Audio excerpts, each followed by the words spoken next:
Apa lagi? Lagu lama kaset rusak. Ya. Oh itu ada begitu. Lagu lama kaset rusak. Berarti siap ya Pak kalau di Apa lagi? Lagu lama kaset rusak. Ya. Oh itu ada begitu. Lagu lama kaset rusak. Berarti siap ya Pak kalau di Lagu lama kaset rusak, lagu lama kaset rusak, sampai 3 kali menyebut lagu lama kaset rusak.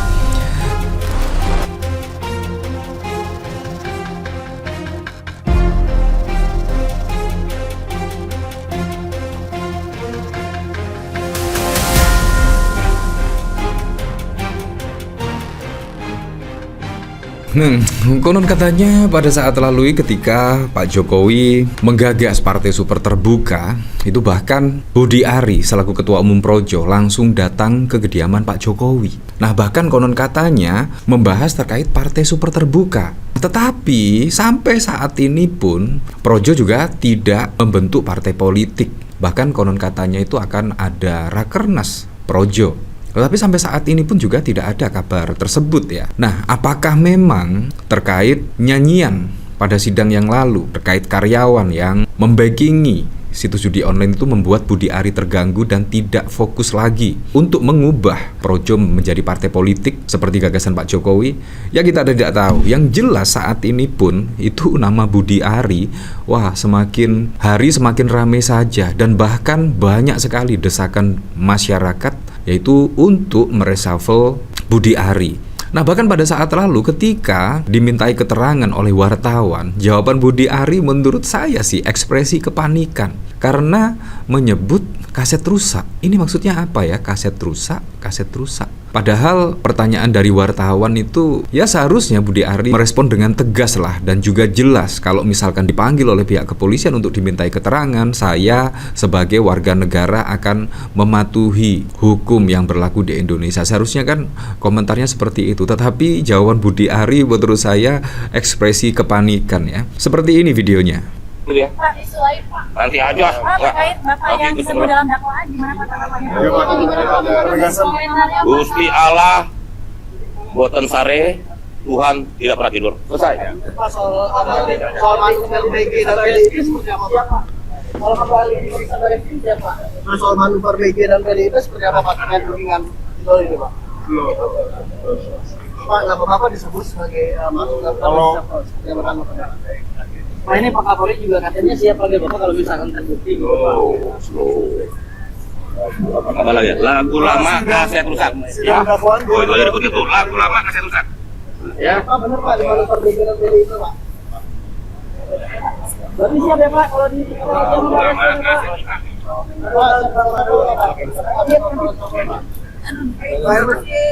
Lagu lama kaset rusak, lagu lama kaset rusak, sampai 3 kali menyebut lagu lama kaset rusak. Nah ini dari pemberitaan rimul.id ya. Dasko spill Prabowo teken surat penting isu reshuffle menguat. Nah apakah demikian ya?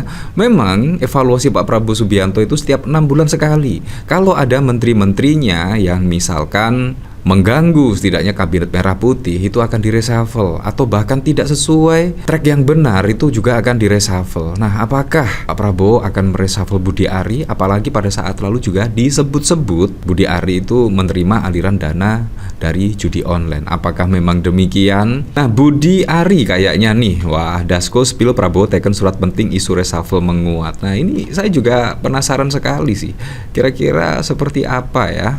Nah kalau kita lihat dari pemberitaan di sini ya, reshuffle menghangat pengamat 3 menteri jadi beban Presiden Prabowo. Nah kira-kira siapa kira-kira ya? Biasanya itu desas-desus akan terjadi biasanya sih. Desas-desus perombakan kabinet alias reshuffle kembali menghangat. Hal ini usai Wakil Ketua DPR Sufmi Dasko Ahmad menggugah foto mendampingi Presiden Prabowo menandatangani sejumlah surat keputusan. Dalam foto, Dasko tampak mendampingi Presiden bersama Mensesnek Prasetyo Hadi dan Seskap Letkol Teddy.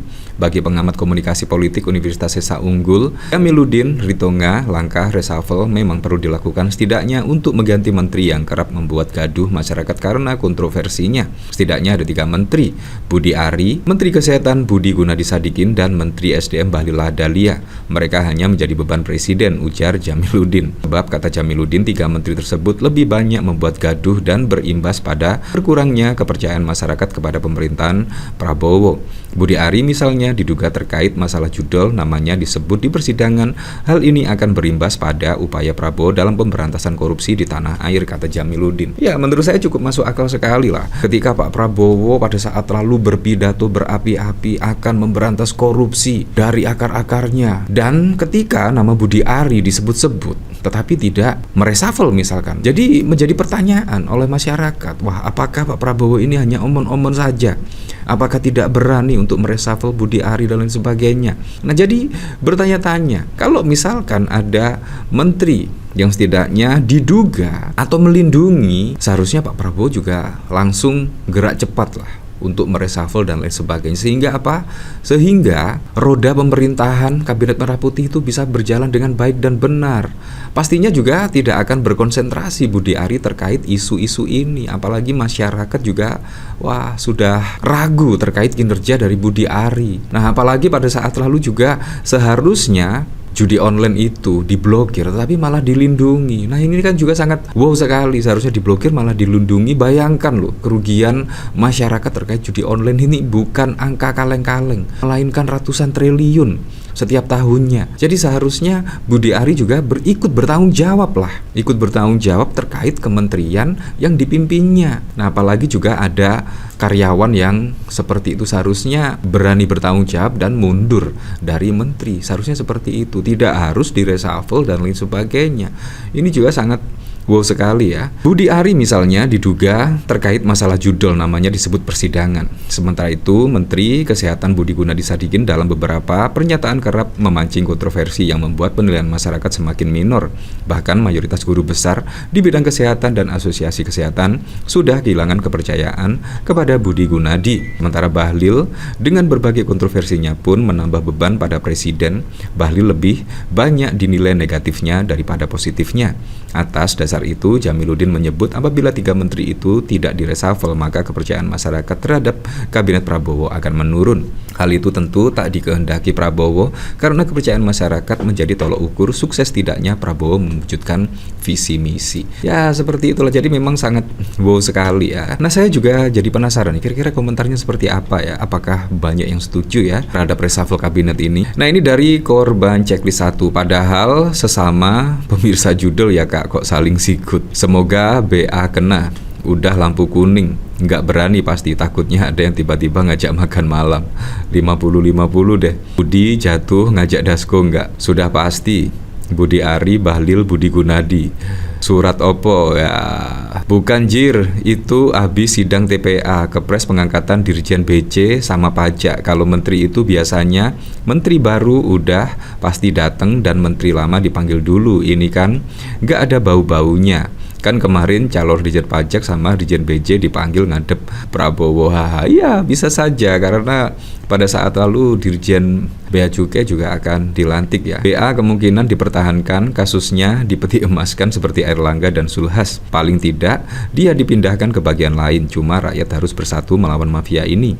Bukan lagi pejabat negara untuk rakyat, tapi demi kelompok mereka saling menutupi satu sama lain. Ya seperti itulah. Nah, bahkan kalau kita lihat dari sini ya, Budi Ari soal namanya terseret kasus judul Tuhan tidak pernah tidur. Ya pastilah. Catat nanti kalau dia jadi tersangka, pengen tahu dia ngomong tentang Tuhan apalagi. Tuhan suka begadang. Film tidak usah bawa-bawa Tuhan di kasusmu. Ya seperti itulah. Tuhan pasti tidak berkenan dengan orang yang diberi tanggung jawab, tapi justru bikin orang yang menderita. Ini bukti Gusti ora sare. Dampak judi dan pinjaman online terhadap masalah sosial komdigi di online bisa bikin ekonomi rugi hingga 1.000 triliun. Bayangkan ya, judi online perusak sendi kehidupan masyarakat.